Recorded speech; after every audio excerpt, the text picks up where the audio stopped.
distinguidos y espero que futuros lectores en lengua castellana. Es para mí un privilegio poder acceder a este medio por gentileza de la editorial Retorno, que va a publicar la obra que ahora tengo el honor de presentar.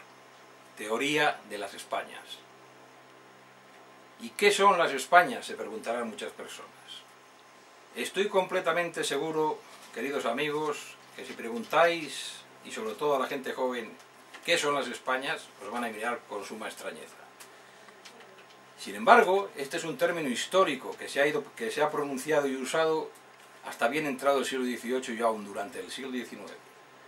Los documentos oficiales de la monarquía española nunca hacían referencia al reino de España, sino al reino de las Españas, y el rey o monarca se titulaba rey de las Españas. Esto es un hecho histórico que cualquier persona con interés puede comprobar. Por lo tanto, lo que en este libro se trata de demostrar es precisamente que este concepto de las Españas implica una comunidad popular variada. Y lo podríamos definir como conjunto de pueblos que habitan la península ibérica y las islas pobladas por oriundos de esta, nietos de celtas, iberos y vascones, e hijos de la romanidad y el germanismo, los cuales, como consecuencia de la invasión musulmana y frente a esta, se van desarrollando paralelamente a lo largo de la llamada Reconquista, hasta quedar perfectamente delimitados en el siglo XVI. ¿Cuál es el origen de este libro? Pues he de confesar que es meramente personal.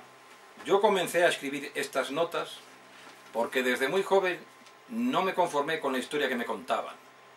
Me hacía preguntas y me las seguía haciendo durante muchos años sobre qué era España, qué es ser español, dónde termina, dónde acaba, cuándo empieza. Y estas preguntas que me intrigaban y que me acosaban, las fui respondiendo poco a poco con muchísimas lecturas de autores de toda índole. Por lo tanto, el origen de este libro es en realidad tiene un motivo personal. Lo que sucede es que, dado a leer o hablando de estos temas con muchos amigos míos, me animaron a poner en formato libro todos estos pensamientos. Y yo consideré que era importante, porque ellos mismos me dijeron que en efecto contenían cosas desconocidas para el gran público. Y se hablaban de temas incluso a veces tabú en el mundo político de antes y de hoy. Por lo tanto, ¿cuál es el propósito de este libro, al fin de cuentas? Pues el propósito de este libro no es otro, aparte de mi satisfacción personal por haberme encontrado las respuestas que buscaba, es enseñar o tratar de mostrar a todos mis compatriotas cómo somos nosotros, por qué somos así, y sobre todo, dar unas respuestas, hacer unas propuestas para que podamos entendernos y conocernos, para que podamos vivir en paz y buena concordia. El objetivo de este libro, pues, no es crear polémica, aunque sin duda la creará. El objetivo es llegar a conclusiones, y a conclusiones fraternales entre nosotros. El libro está dividido en dos partes. En la primera hacemos una introducción de lo que es la teoría que después vamos a presentar.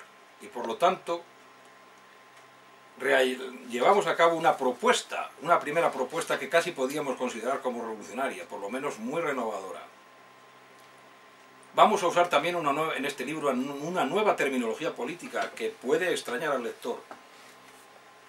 Después estudiaremos también nuestra península físicamente, tal como es, y también antropológicamente, tal como fue y tal como es. Veremos las distribuciones de las áreas antropológicas antiguas y su huella en la época actual. Estudiaremos el concepto de nación. Veremos la confusión que hay entre monarquías y naciones. Aplicaremos después todo lo que hemos llegado a expresar en relación con Europa. Y aplicamos estos conceptos identitarios hacia España con Europa. Continuaremos después con las claves para entender las Españas y los orígenes históricos de estas. En estas claves, que son muy importantes, estudiamos cómo era la península en la época romana, cómo, dentro de lo que podemos saber por los escritores de época, cómo pensaban los hispanos de la época romana, cómo pensaban los romanos de Hispania, qué conceptos tenían de sí mismos, para después definir también, con la entrada de los germanos en la península, cómo veían estos germanos a la España, porque no solo eran los visigodos, sino también los suevos, que fueron los que se quedaron, luego vándalos y alanos. Alanos eran un pueblo caucásico, no germánico, pero sí indoeuropeo, que no permanecieron en la península. Pero también veremos cómo pensaban estos pueblos al respecto de la península en los que ellos comenzaron a vivir. Y por último hacemos la propuesta de organización política, mejor dicho, no es una propuesta, es un hecho. Hacemos la expresión de cómo quedó España constituida al final de la conquista del siglo XVI. Esto no es una cuestión de opiniones, es un hecho. Los reinos de las Españas bajo don Felipe II, que es cuando España y las Españas estuvieron políticamente unidas por primera vez después de los godos, y no con los reyes católicos, como se dice, puesto que Portugal no formaba parte de las Españas con los reyes católicos, y con Felipe II sí. En ese caso, decimos pues cómo quedó España constituida en el siglo XVI bajo el gobierno de Felipe II. De esta primera parte vamos a destacar unos puntos. Lo que antes decía de una propuesta revolucionaria. ¿A qué me refiero? Las Españas están integradas, volens nolens, en la comunidad antropológica que definimos como Europa. Esto es incuestionable. Y nuestro destino está fatalmente encadenado al destino de todos los demás pueblos europeos. Ante el peligro real de la desaparición de Europa, y esto no es ningún mito, porque lo estamos comprobando, Europa puede desaparecer, nosotros vemos como necesario construir un nuevo movimiento euroidentitario, de carácter popular y, por qué no decirlo, de carácter socialista. Es necesario construir un nuevo movimiento que pare la destrucción de esta Europa, que como todos muy bien sabemos está invadida por pueblos de otros orígenes, hasta tal punto de que hay capitales europeas donde no puedes distinguir que estás en una capital europea. Pero por ello mismo se hace también igualmente necesario el radical cambio de la terminología política al uso.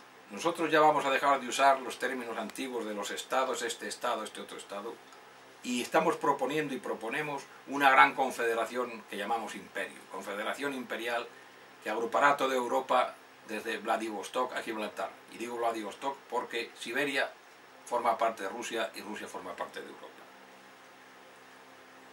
Después de esta confederación imperial propondríamos que los viejos estados cambien sus estructuras y nombres y se conviertan en espacios geopolíticos. Estos a su vez estarían subdivididos en ámbitos étnicos, geográficos, económicos o históricos, y estos a su vez en áreas identitarias. Esta última subdivisión, el área identitaria, es la más importante porque constituye verdaderamente lo que es una nación, que son generalmente comunidades más bien pequeñas, pero que son verdaderas naciones. Este escalonamiento, o mejor estos círculos concéntricos, constituyen Europa. No tratamos en este libro de cómo hacerlo, eso sería propio de un tratado político. Esto es solo una introducción y una propuesta.